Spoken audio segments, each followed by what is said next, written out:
لا يزال الخير حيا لا يزال إن في الدنيا سلاما وظلال أخبر الأيام عنا في وصال قم بنا وانظر لآيات الجمال قم بنا وانظر لآيات الجمال كن كما غيث على شرکائے تربیت گاہ، میں بڑا شکر گزار ہوں غلام ربی بھائی کا کہ انہوں نے میرے بارے میں کچھ کائنڈ ورڈز کہے۔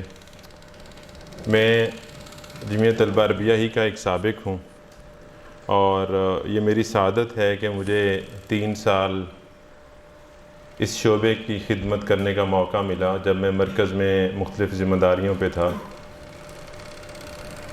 اور یہ اس چیز کی کنٹینیویشن ہے، اور جس جگہ آپ نے کام کیا ہو اگر وہ ادارہ پھل پھول رہا ہو تو انسان کو خوشی ہوتی ہے۔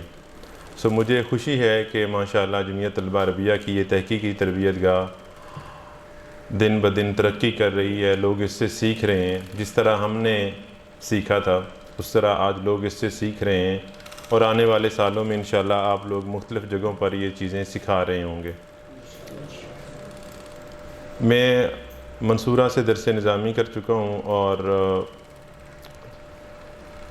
شعبہ ایجوکیشن اور لسانیات کے اندر میں نے ایم فل کی 2 مختلف یونیورسٹی سے ڈگریز لی ہیں۔ ریسرچ سے جو میرا تعارف ہے، جو پہلا تعارف تھا، وہ جمعیت طلبہ عربیہ کے شعبہ تحقیق میں آ کر ہوا، بلکہ میں نے شعبہ تحقیق کی کوئی تربیت گاہ اٹینڈ نہیں کی تھی، لیکن میرا ذوق دیکھتے ہوئے مرکزی ذمہ داران نے مجھے اس کا ناظم بنا دیا، اور وہ ناظم بننے کی وجہ سے پھر ان تربیت گاہوں کو کنڈکٹ کروانے کی وجہ سے اس کا شوق پیدا ہوا، اور الحمدللہ وہ اب تک شوق ہے، اور اس کی میں کوشش کرتا ہوں کہ تھوڑی بہت اب جاری ہوتی رہے۔ آج کا جو ہمارا موضوع ہے یہ بڑا انٹرسٹنگ موضوع ہے۔ اس سے پہلے جو ایک تربیت گاہ تھی اس کے اندر ہم نے ریسرچ جرنلز کے اوپر بات کی تھی، شاید کچھ ساتھی اس وقت اس میں موجود ہوں۔ آج ہم بات کرنے جا رہے ہیں کہ an introduction to write research thesis or research article۔ میں سوچتا رہا کہ اس کو آرٹیکل پہ رکھا جائے، یعنی ایک مضمون جو تحقیقی مضمون ہے اس کو رکھا جائے، یا مقالہ۔ پھر یہ سوچتے ہوئے کہ ہمارے آج کل ساتھی یونیورسٹیز کے اندر پڑھ رہے ہیں اور ان کو اس چیز کی ضرورت پیش آتی ہے، تو کیوں نہ ان دونوں چیزوں کو اس کے اندر کور کر لیا جائے۔ اس ٹاپک میں ہم تحقیق کے طریقہ کار پہ بات کریں گے۔ کسی ایک موضوع کو لے کر آپ کس طرح اس سے ایک تحقیقی مقالہ، ریسرچ آرٹیکل لکھ سکتے ہیں، اس کی بات کریں گے، اور اس کی کچھ تھوڑے سے مراحل ہیں، اس کے اوپر میں کوشش کروں گا کہ میں گفتگو کر سکوں۔ ریسرچ ہے کیا؟ تحقیق ہے کیا؟ تحقیقی مقالہ کی بات تو پھر بعد میں کریں گے۔ تو تحقیق کیا ہے؟ تحقیق دراصل یہ تلاش علم کا نام ہے جی۔ آپ نے ایک ٹرم سنی ہوگی کہ یہ معلوم سے نامعلوم کا سفر ہے۔ کچھ چیزیں ہمیں معلوم ہوتی ہیں زندگی میں، اور کچھ چیزیں ایسی ہیں کہ جو ہمیں معلوم نہیں ہوتی، پھر ہم ان مسائل کا حل تلاش کرنے کے لیے، مثال کے طور پر انسان کے ذہن میں کوئی ایک کویسچن آ جاتا ہے، ٹھیک ہے، اس کویسچن کا جواب جاننے کے لیے پھر ہم تحقیق کرتے ہیں، ٹھیک ہے، کہ کیا جو میرے ذہن میں سوال آیا ہے، جو میرے ذہن میں اشکالات پیدا ہو رہے ہیں، وہ درست ہیں یا غلط ہیں، ٹھیک ہے۔ ہمیشہ تحقیق کسی نہ کسی شک کی بنیاد پہ شروع ہوتی ہے۔ تحقیق کسی شک یا سوال کی بنیاد پہ شروع ہوتی ہے، اور پھر وہ سوال یا وہ شک جو ہے انسان کی رہنمائی کرتا ہے کہ وہ آگے اس میدان کے اندر، اس فیلڈ کے اندر کام کرے۔ یہ ایک سائنٹیفک طریقہ کار ہے۔ ایسا نہیں ہے کہ آپ کے ذہن میں ایک سوال ابھرا اور آپ نے کتاب پکڑی اور اس کتاب کو کھولا اور دوسری کتاب پکڑی، 2 صفحے اس کے پڑھ لیے، دونوں صفحوں کو یا دونوں کتابوں کا خلاصہ لکھ دیا تو یہ تحقیق ہو گئی۔ اس کا ایک طریقہ کار ہے، ہر چیز کا ایک طریقہ کار ہوتا ہے۔ آپ جب ڈاکٹر کے پاس جاتے ہیں تو ڈاکٹر آپ کو چیک کرنے کے بعد تشخیص کرتا ہے پہلے، اور اس کے بعد دوائی لکھ کے دیتا ہے۔ ایسا تو نہیں ہے کہ آپ ڈاکٹر کے پاس جائیں تو وہ پہلے ہی تشخیص سے پہلے دوائی لکھ کر دے دے۔ سو لہذا ریسرچ ایک سائنٹیفک میتھڈ ہے، اس کے کچھ سٹیپس ہیں، آپ کو قدم بہ قدم چلنا پڑتا ہے. سو لہذا جو اس کی تعریف کی جاتی ہے تحقیق کی، تو اس کے اندر یہ لفظ لازمی انگلش کا استعمال کیا جاتا ہے کہ research is a scientific method. ٹھیک ہے، تو سائنٹیفک میتھڈ یہ ہے کہ ایک منظم طریقہ ہے جس کے تحت آپ اس کی ہم آگے بات کریں گے. پھر تحقیق جو ہے وہ دریافت کا سفر ہے. لوگوں نے اس جستجو اور دریافت کی جو جستجو تھی اس کی بنیاد پر تحقیقات کی ہیں. اور ابھی میں آتے ہوئے میرے ذہن میں قرآن مجید کی آیات آ رہی تھیں کہ اللہ تعالیٰ جو فرماتے ہیں کہ افلا ینظرون الی الابل کیف خلقت، کہ کیا یہ اونٹوں کو نہیں دیکھتے ہیں کہ ان کو کیسے پیدا کیا گیا ہے، یہ پہاڑوں کو نہیں دیکھتے ہیں، زمین کو نہیں دیکھتے ہیں. یہ سارے کے سارے جو کوسچن مارک ہیں، سوالات ہیں، سوالیہ نشان، یہ اللہ تعالیٰ نے جگہ جگہ قرآن مجید کے اندر جو بات کی ہے کہ افلا یتدبرون افلا یتفکرون، یہ ساری کی ساری چیزیں اصل میں دعوت فکر ہے کہ انسان اس کے بارے میں غور و فکر کرے. اب یہ آیت ہم اکثر پڑھتے تھے کہ یا اس کا ترجمہ پڑھتے ہیں، سنتے ہیں کہ کیا وہ لوگ اونٹوں کو نہیں دیکھتے کہ ان کو کس انداز میں، کس حیت میں، کس ساخت میں پیدا کیا گیا ہے. تو ایک دن، میں بہت کم سوشل میڈیا استعمال کرتا ہوں، لیکن ایک دن اچانک میری نظر سے ایک تصویر گزری. اس میں کسی حیوانات کے ماہر نے جو اونٹ ہے اس کی ساخت، اس کے اوپر کچھ اشارات لکھے ہوئے تھے اور میں پڑھ کر حیران رہ گیا. مثلاً اس کی آنکھوں کے اندر کچھ اضافی پردے تھے تاکہ ریت اس کے اندر نہ پڑے. اس کے پاؤں کی جو ساخت ہے وہ اللہ تعالیٰ نے اس انداز میں بنائی ہے تاکہ وہ ریت کے صحرا کے اندر چل سکے، اور باقی بہت ساری چیزیں. سو یہ دریافت کا سفر ہے. انسان اس جستجو کے ذریعے آگے سے آگے اور بہتر سے بہترین کی تلاش کرتا ہے.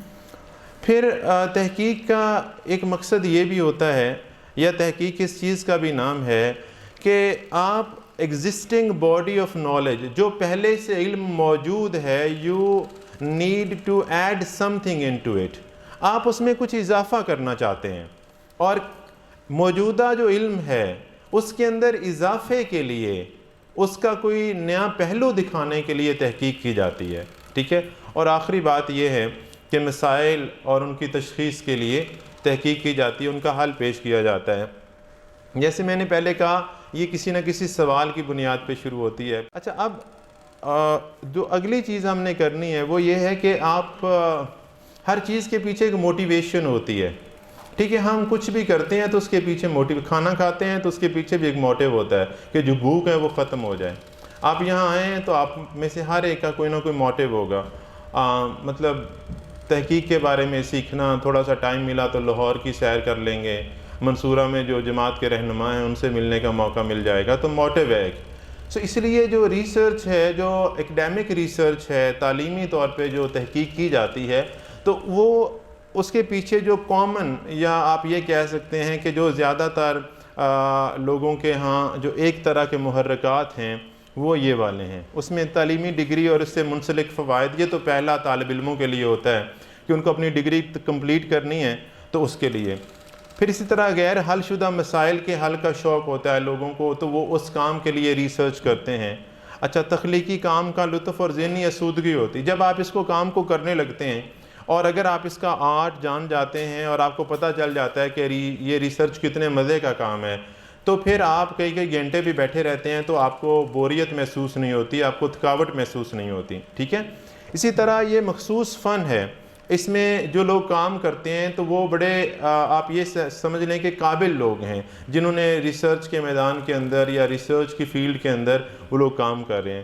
اور آخر میں یہ ہے کہ یہ فلاح انسانیت اور خدمت خلق کا جذبہ، اس کے تحت آپ انسانیت کی خدمت کر سکتے ہیں. بہت سارے موضوع ایسے ہیں جن کے اوپر آپ لکھ سکتے ہیں. اچھا، اس کی خصوصیات میں نے کہا تھا کہ ہم اس کے اوپر ذرا جلدی بات کریں گے، کیونکہ میرا خیال ہے کہ پہلے اس کے اوپر کوئی لیکچر ہوا ہوگا. ریسرچ کی جو خصوصیات ہیں وہ کیا ہیں؟ سب سے پہلی چیز تو یہ ہے کہ ایک واضح مقصد ہونا چاہیے آپ کا. آپ ریسرچ کیوں کرنا چاہتے ہیں؟ ٹھیک ہے، کوئی بھی ریسرچ جو ہے وہ آبجیکٹیوز آف ریسرچ کے بغیر نہیں ہو سکتی. ہماری زندگی کا بھی ایک واضح مقصد ہے. قرآن مجید میں یہ بات مختلف حوالوں سے بیان کی گئی ہے اور ایک جگہ بڑا کلیئرلی کہا گیا. ٹھیک ہے، اللہ نے فرمایا کہ میں نے انسان کو پیدا کس لیے کیا ہے؟ کہ وہ میری عبادت کرے۔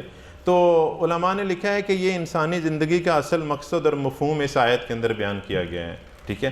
تو ریسرچ کے لیے ایک واضح مقصد، اس کی آگے چل کے ہم بات کریں گے۔ پھر ریسرچ کے لیے، تحقیق کے لیے مسئلہ تحقیق کا ہونا بھی ضروری ہے۔ یعنی عام زندگی میں تو ہم یہ چاہتے ہیں کہ ہماری زندگی میں مسائل نہ ہوں، لیکن ریسرچ کے لیے اگر آپ ریسرچ کرنا چاہتے ہیں، تحقیق کرنا چاہتے ہیں، تو اس کے لیے ضروری ہے کہ آپ کی زندگی میں کوئی نہ کوئی مسئلہ ہو۔ اگر وہ مسئلہ نہیں ہوگا، کوئی شک نہیں ہوگا، کوئی سوال نہیں ہوگا آپ کے ذہن کے اندر، تو آپ تحقیق نہیں کر سکتے ہیں۔ پھر متعین طریقہ کار کی بات آئے گی، اس کے اوپر ہم بات ابھی کریں گے کہ اس کا طریقہ کار کیا ہوتا ہے۔ اسی طرح پھر کچھ چیزیں ایسی ہیں کہ غیر جانبدارانہ تجزیہ کرنا ضروری ہے، اس کا ایک فیچر ہے۔ اگر وہ بات آپ کو ٹھیک نہیں بھی لگ رہی، لیکن وہ بات تحقیق کے انداز میں اس حوالے سے ٹھیک اور درست ہے، تو آپ اس کو لکھیں گے، چاہے پھر وہ پڑھنے والوں کو ناگوار گزرتی ہے یا آپ کو ناگوار گزر رہی ہے، لیکن وہ بات حقائق سے ثابت ہو رہی ہے، تو آپ کو پھر غیر جانبدار ہو کر اس پہ اوپر لکھنا ہے۔ اسی طرح علم و دانش کا تسلسل ہے، کنٹینیوٹی ہے، جہاں کچھ لوگوں نے تحقیق کر کے ایک مسئلے کا کچھ سجھاؤ دیا ہوتا ہے، آپ جو بعد میں آنے والے ہیں پھر وہ اسی سے آگے اس کو لے کر چلتے ہیں اور اس کو کنٹینیو کرتے ہیں۔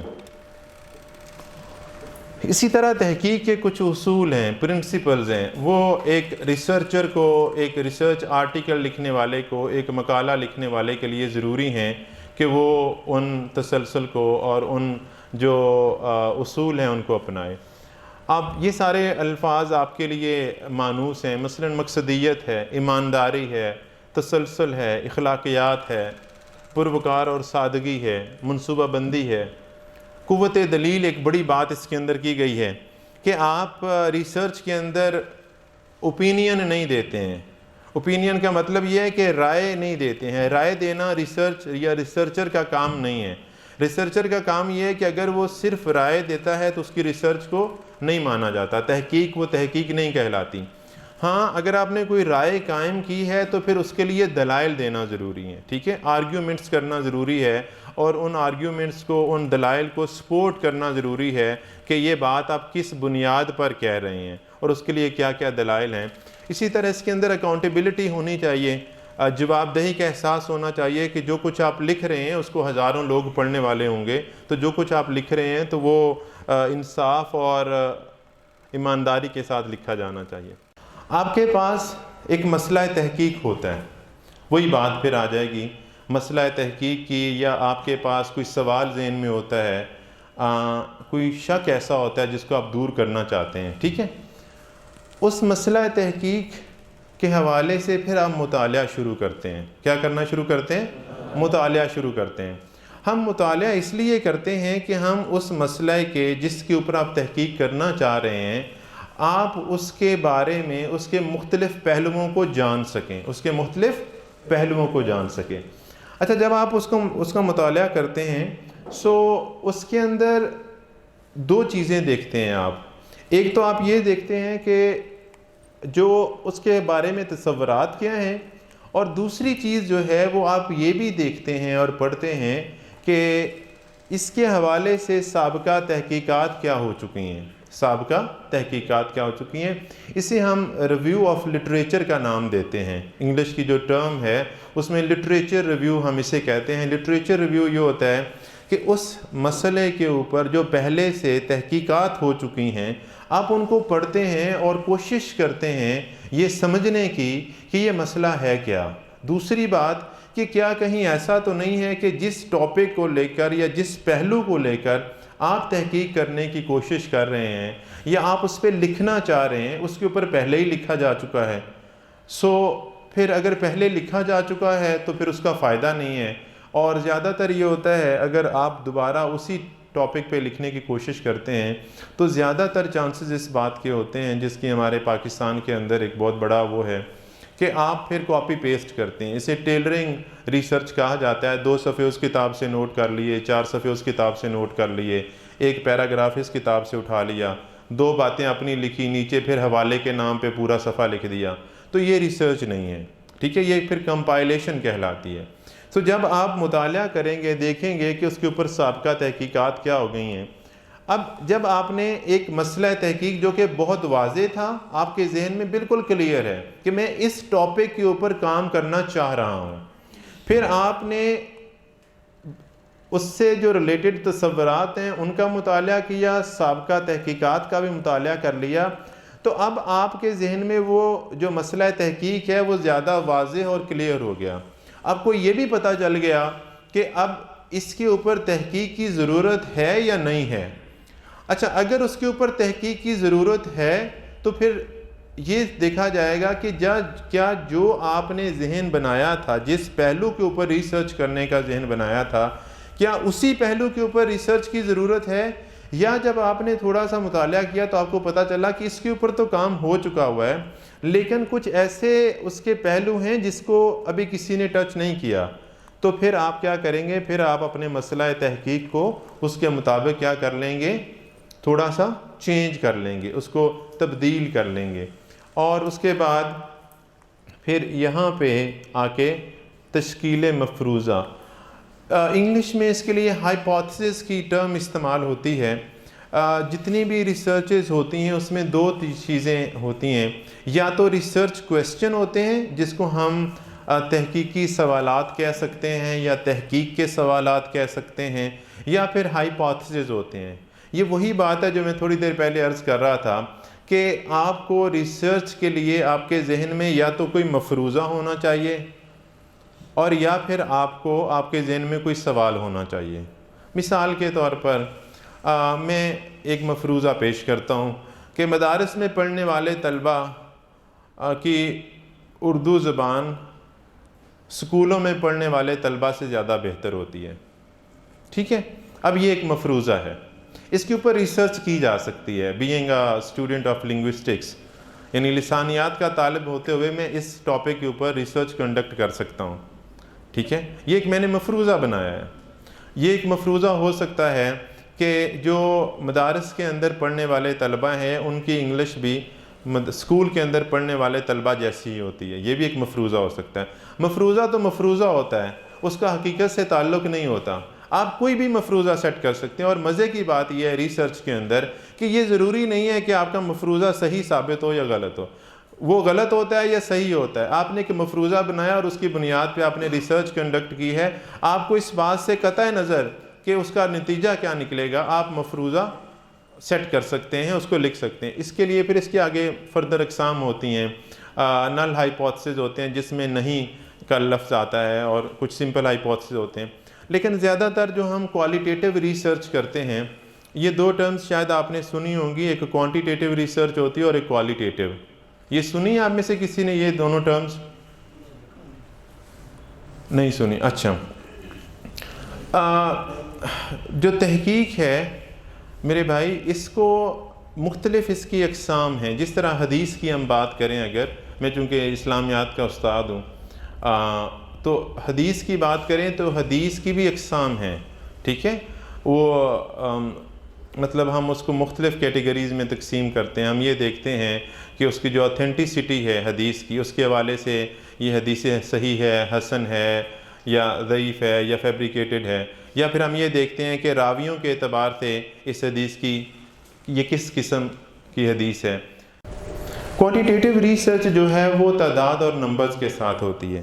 اب اس کی سادہ مثال یہ ہے کہ کوالیٹیٹیو ریسرچ ہے، اس کے اندر ہم لفظوں کے ساتھ کھیلتے ہیں۔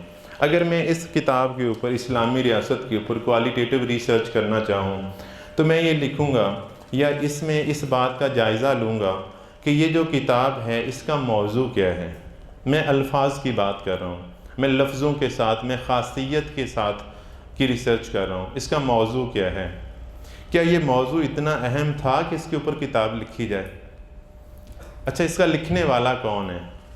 کیا وہ جو مصنف ہیں ڈاکٹر حمید اللہ رحمہ اللہ، ویسے تو ہم ابھی فرض کر رہے ہیں، کیا اس کا جو مصنف ہے وہ اس فیلڈ کا ماہر تھا کہ اس نے اس ٹاپک کے اوپر کتاب لکھی ہے؟ پھر میں لفظوں کی ریسرچ کرتے ہوئے یا کوالیٹیٹیو ریسرچ کرتے ہوئے یہ دیکھوں گا کہ جو اس کا ٹاپک تھا اس کتاب کا، کیا اسی کی مناسبت سے ابواب بندی کی گئی ہے، کیا اس کا حق ادا کیا گیا یا نہیں کیا گیا۔ یہ کوالیٹیٹیو ریسرچ ہے، ٹھیک ہے؟ اب اگر میں اس کے اوپر کوانٹیٹیو ریسرچ کرنا چاہوں تو میں کچھ اور نقطہ نظر سے سوچوں گا، میرا پیراڈائم جو ہے وہ بالکل تبدیل ہو جائے گا۔ وہ کیا ہوگا؟ میں یہ دیکھوں گا کہ یہ کتاب کتنی تعداد میں چھپی ہے، اس کو ایک مصنف نے لکھا ہے یا دو نے، کتنے صفحات اس کے اندر ہیں، اس کے اندر پیپر کون سا لگایا گیا ہے، اس کی پرنٹنگ کوالٹی کیسی ہے۔ بات میری سمجھ آ رہی ہے؟ ایک صفحے کے اوپر اتنا زیادہ مواد تو نہیں دے دیا گیا کہ وہ قاری سے پڑھا ہی نہیں جا رہا، یہ کوانٹیٹیو ریسرچ ہے۔ اس کے لیے ایک اور جو سادہ سی مثال میں دیا کرتا ہوں وہ یہ ہے کہ اگر میں کوالیٹیٹیو ریسرچ کروں پھولوں کے اوپر تو میں گلاب کے پھول کو اس کی خوبصورتی بیان کروں گا، میں اس کے رنگ کی بات کروں گا، میں اس کو دیکھ کے جو احساسات دل میں پیدا ہوتے ہیں اس کی بات کروں گا، یہ کوالیٹیٹیو ریسرچ ہے۔ اور اگر میں کوانٹیٹیو ریسرچ کر رہا ہوں تو میں یہ کہوں گا کہ یہ پھول اس کا سائز کتنا ہے، اس کے اندر پتیاں کتنی ہیں، ان پتیوں کا سائز کیا ہے، ٹھیک ہے۔ یہ ایک بنیادی سا فرق ہے، ویسے تو اور بہت ساری اقسام ہیں۔ اب ہم بات کر رہے تھے جو وہ اس حوالے سے تھی کہ جب ہم کوالیٹیٹیو ریسرچ کر رہے ہوتے ہیں تو ہمارے پاس یہ گنجائش ہوتی ہے کہ ہم اس مفروضے کو یا اس کویسچن کو اپنی ضرورت کے مطابق کیا کر سکتے ہیں، تبدیل کر سکتے ہیں۔ جو دیجیے، ٹھیک ہے۔ اچھا، اب ہم نے یہاں تک کر لیا، اس کے بعد پھر ہم کیا کریں گے، ہم ریسرچ ڈیزائن بناتے ہیں۔ یہ وہی ریسرچ ڈیزائن ہے جس کی ابھی میں نے بات کی ہے کہ کیا آپ کی ریسرچ کوالیٹیٹیو ہوگی، کیا وہ کوانٹیٹیو ہوگی، ہسٹوریکل ریسرچ ہے، ڈاکیومنٹری ریسرچ ہے، آپ کس طرح کی ریسرچ کرنا چاہ رہے ہیں۔ پھر اس ریسرچ ڈیزائن کے اندر مزید بہت ساری چیزیں آ جاتی ہیں۔ مثلا اس ریسرچ ڈیزائن کے اندر یہ بتانا ہوتا ہے کہ آپ نے آپ کا جو ٹاپک ہے اس کی وسعت کیا ہے، ٹھیک ہے، آپ کے جو ریسرچ ہے اس کا ڈیٹا کیا ہوگا، اس کا سورس کیا ہوگا۔ دو قسم کے سورس ہوتے ہیں جی ریسرچ کے اندر، سورس کو ہم ذرائع کہہ سکتے ہیں۔ دو قسم کے ذرائع استعمال ہوتے ہیں، ایک پرائمری ذرائع ہوتے ہیں اور ایک سیکنڈری ذرائع ہوتے ہیں۔ پرائمری ذرائع کا مطلب ہے یہ ایک بنیادی ذرائع کون سے ہیں۔ بنیادی ذرائع وہ ہوتے ہیں جس کے اوپر آپ ریسرچ، جیسے میں نے غلطیوں کے اوپر ریسرچ کی کہ طلباء کون کون سی غلطیاں کرتے ہیں لکھتے ہوئے، تو اب جو وہ طلباء کا پیپر میں نے لیا جس سے میں نے غلطیاں نکالی وہ میرے پاس پرائمری سورس تھا، ٹھیک ہے، پرائمری سورس آف ڈیٹا۔ جو سیکنڈری سورس آف ڈیٹا تھا وہ یہ تھا کہ جو اس سے پہلے اس کے اوپر ریسرچ آرٹیکلز لکھے جا چکے تھے، کتابیں لکھی جا چکی تھیں، وہ سیکنڈری ڈیٹا تھا۔ اب ہم یہ ریسرچ ڈیزائن کرنے کے بعد پھر ہم اس کے لیے ڈیٹا کولیکٹ کرتے ہیں۔ ہمارے ہاں جو ریسرچز ہوتی ہیں معذرت کے ساتھ، اس کے اندر ہم پرائمری ڈیٹا نہیں کولیکٹ کرتے زیادہ تر، ہم دو چار، جیسے آپ بھی جو ریسرچ یہاں کر رہے ہوتے ہیں یہ اصل میں ریسرچ اس طرح نہیں ہے معذرت کے ساتھ۔ کیسے؟ مثلاً آپ کیا کرتے ہیں، آپ نے ایک ٹاپک لیا اور 4 کتابیں اٹھا لیں، آپ پھر ان کتابوں میں سے پڑھتے ہیں اور پڑھ کے تو اپنی زبان میں لکھ دیتے ہیں اور جگہ جگہ کچھ کتابوں کا حوالہ دے دیتے ہیں، اگر میں غلط نہیں کہہ رہا ہوں تو، ٹھیک ہے۔ اب ہمارے ہاں یہ جو چیز ہے ہم اس کو حصول مواد تصور کرتے ہیں، حالانکہ یہ حصول مواد نہیں ہے۔ جب آپ ریسرچ کنڈکٹ کر رہے ہوتے ہیں تو آپ مثلاً آپ کو چاہیے کہ اگر آپ اپنے موضوع کی مناسبت سے ایک کویسچن بناتے ہیں، ایک سوال نامہ بناتے ہیں، وہ سوال نامہ آپ لوگوں کے پاس لے کر جاتے ہیں، ان سے فل کرواتے ہیں، ان کی رائے لیتے ہیں اس کے اوپر، پھر اس رائے کے اوپر کتنی تعداد میں کن لوگوں نے کون سی رائے دی ہے، وہ ڈیٹا آپ اپنی ریسرچ کے اندر استعمال کرتے ہیں، تو اس کو پھر پرائمری ڈیٹا کہا جاتا ہے۔ جو کتابیں آپ استعمال کر رہے ہیں یہ سیکنڈری ڈیٹا ہے، ٹھیک ہے۔ سو اس کو استعمال کیا جانا چاہیے، لیکن زیادہ تر جو ریسرچ ویلیویبل ہوتی ہے، جس کی قدر کی جاتی ہے، یا اکیڈیمک یا تعلیمی حوالے سے جس ریسرچ کو دیکھا جاتا ہے، وہ یہ ریسرچ ہے جس کے اندر آپ دونوں طرح کا ڈیٹا استعمال کرتے ہیں۔ پھر آپ اس کا تجزیہ کرتے ہیں۔ اچھا، تجزیہ کرنے کے بعد آپ دیکھتے ہیں کہ جو ریسرچ ڈیزائن آپ نے بنایا تھا کیا وہ آپ کو مدد کر رہا ہے اس کا تجزیہ کرنے میں۔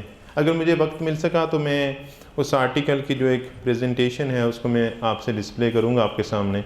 اچھا، جب آپ اس کو کرتے ہیں تجزیہ کرنے کے بعد پھر آپ اس کی تشریح کرتے ہیں، اس ڈیٹا کو مزید جو آپ نے جب مواد جمع کیا ہوتا ہے اس کو مزید لکھتے ہیں، اس کے اوپر آپ اپنی رائے دیتے ہیں اور آخر میں پھر آپ نتائج لوگوں کے سامنے رکھتے ہیں اور پھر سفارشات پیش کرتے ہیں کہ یہ جو میں نے ریسرچ کی ہے اس کا یہ فائدہ ہے اور یہ اس فیلڈ کے اندر استعمال کی جا سکتی ہے. ٹھیک ہے جی، یہ ایک آپ یہ کہہ سکتے ہیں کہ کامن یا جامع قسم کا ریسرچ ڈیزائن ہے جو اکثر جگہوں پر استعمال ہوتا ہے. ہاں جی، اب یہ 2 سلائیڈز اور ہیں، یہ آپ نے سمجھنی ہے اور اس کے بعد بس میری بات ختم ہو جائے گی. دیکھیں، جب ہم ریسرچ کرتے ہیں نا تو اس ریسرچ کو کرنے کے لیے یا آپ آرٹیکل لکھ رہے ہیں چاہے آپ تھیسز لکھ رہے ہیں. تھیسز ذرا بڑی چیز ہوتا ہے، آرٹیکل آپ ایک 10-12 صفحوں کا ایک مضمون کا کہہ لیں اس کو، جس کو آپ تحقیقی مضمون کہتے ہیں یا تحقیقی مقالہ کہتے ہیں. یہ جو چیزیں ہیں یہ تقریباً ان کے اندر یہ استعمال ہوتی ہیں. آگے بھی میں بتاؤں گا. سب سے پہلے دیکھیں بات کہاں سے شروع ہوگی.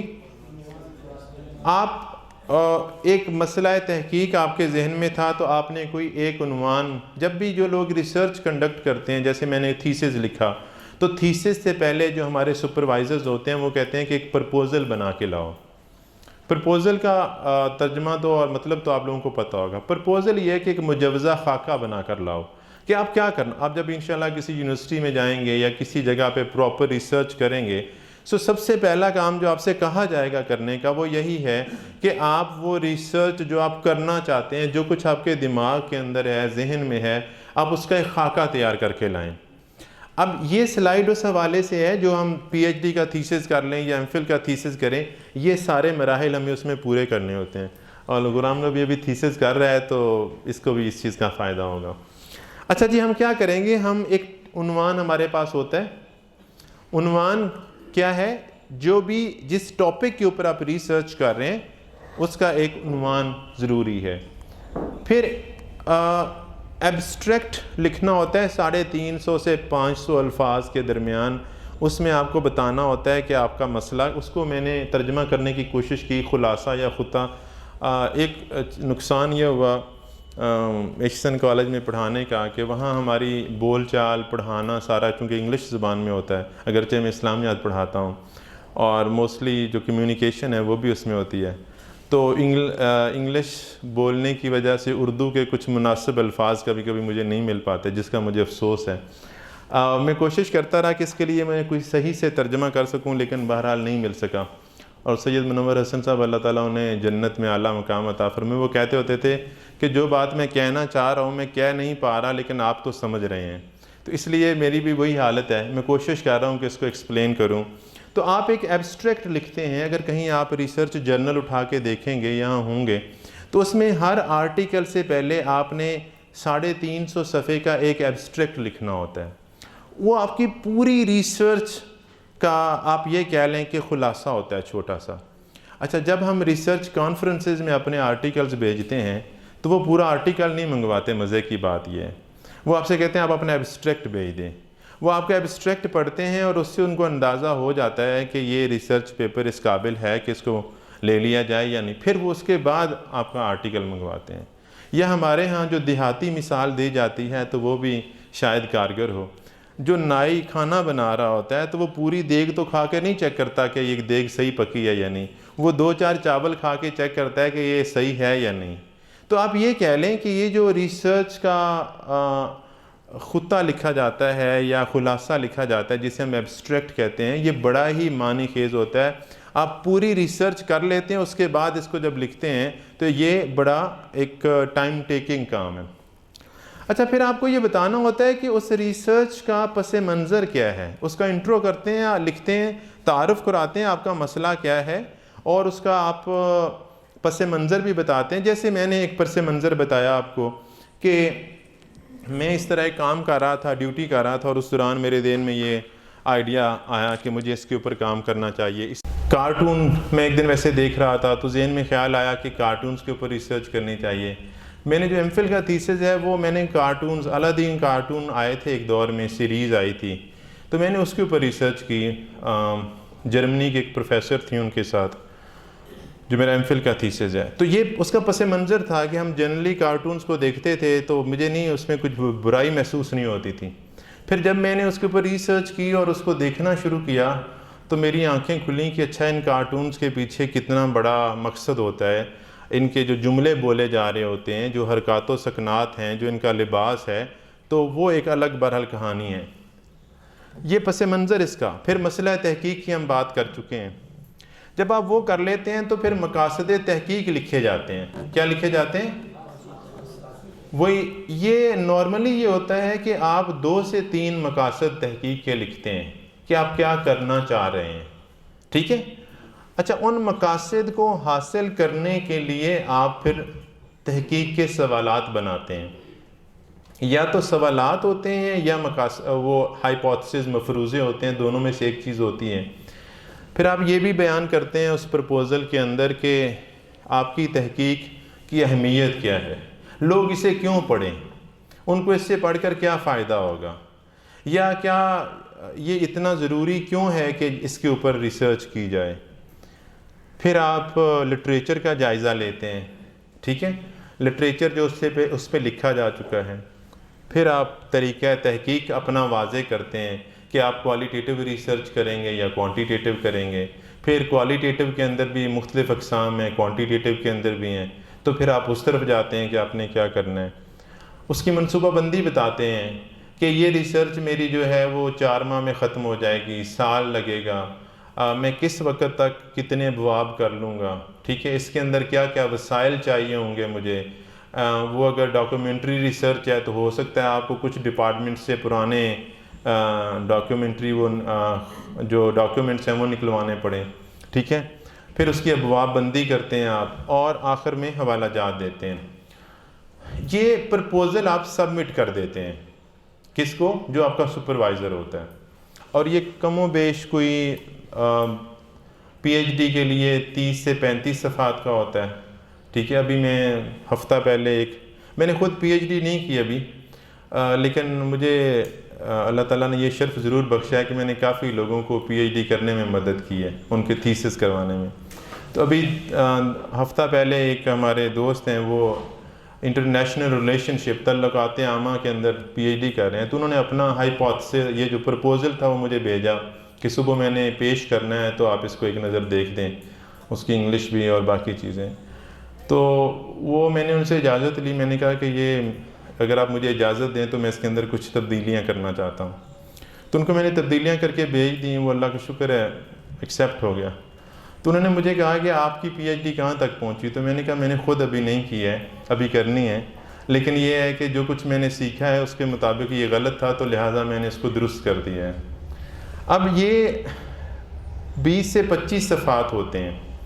اچھا، اگر آپ نے وہ مقالہ نہیں لکھنا اور وہ تھیسس نہیں لکھنا پورا، لیکن آپ صرف ایک ریسرچ آرٹیکل لکھنا چاہتے ہیں، تو پھر یہ 12 سے 15 صفحات کے درمیان ایک ریسرچ آرٹیکل ہوتا ہے، 12 سے 15 صفحات کا جو اب لکھا جاتا ہے، اور اس کے اندر اس میں تھوڑی سی تبدیلی کی جاتی ہے، باقی چیزیں تقریباً اس کی وہی ہوتی ہیں. مثلا اس کے اندر عنوان ہوگا، ایبسٹریکٹ رہے گا، پس منظر رہے گا، مسئلہ تحقیق اس کے اندر ہوگا، مقاصد تحقیق ہوں گے، سوالات ہوں گے، یہ بھی رہے گا، یہ بھی چیز ہوگی. یہ جو چیز ہے طریقہ تحقیق بھی ہوگا، یہ اور یہ دونوں ختم ہو جائیں گے. ٹھیک ہے؟ ان کی جگہ پہ پھر آگے میں بتاتا ہوں، ان کی جگہ پہ پھر ایک اور چیز اگر شامل کر دیں گے تو وہ آپ کا ریسرچ آرٹیکل بن جائے گا. ٹھیک ہے؟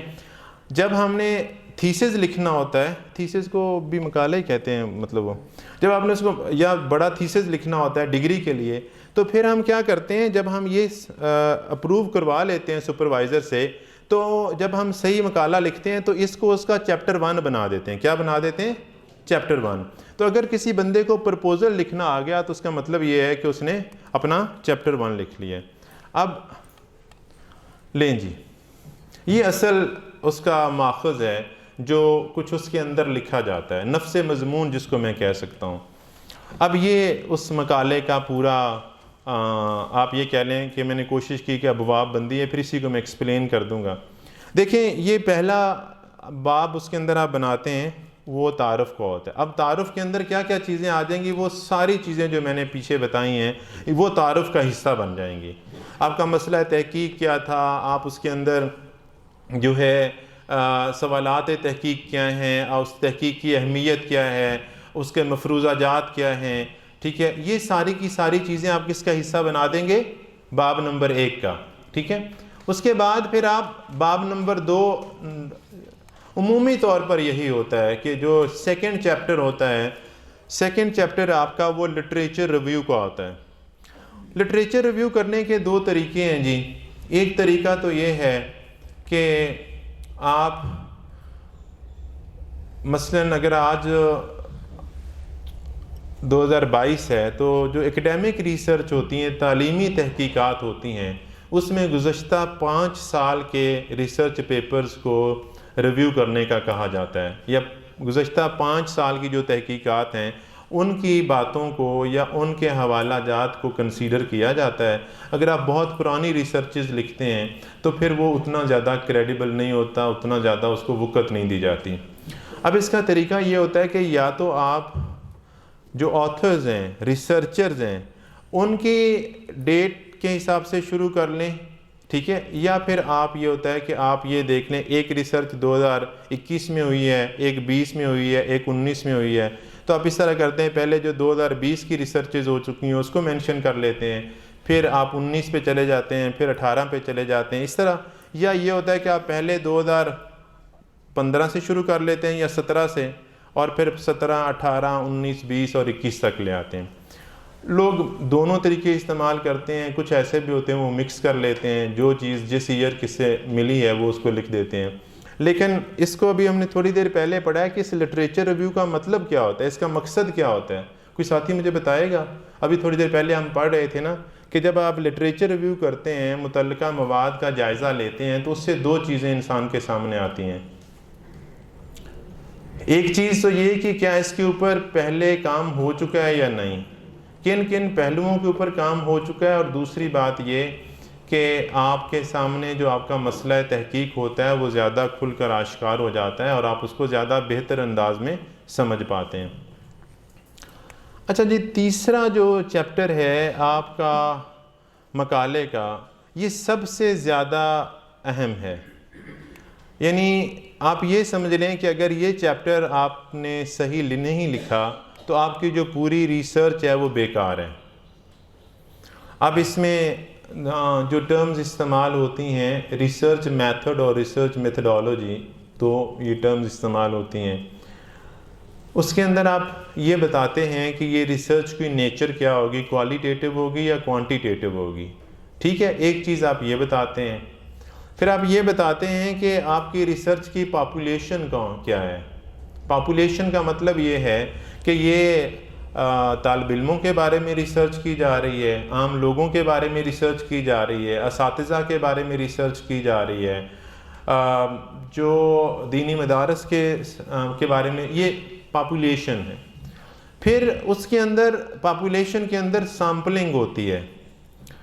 سامپلنگ کا مطلب یہ، جیسے میں نے او لیول کے جو طالب علم ہیں اردو لکھتے ہوئے وہ غلطیاں کرتے ہیں ان کے بارے میں ریسرچ کی، تو اب میں پورے او لیول کے طالب علموں کو تو نہیں اپنی ریسرچ میں شامل کر سکتا، تو میں نے سامپلنگ کی۔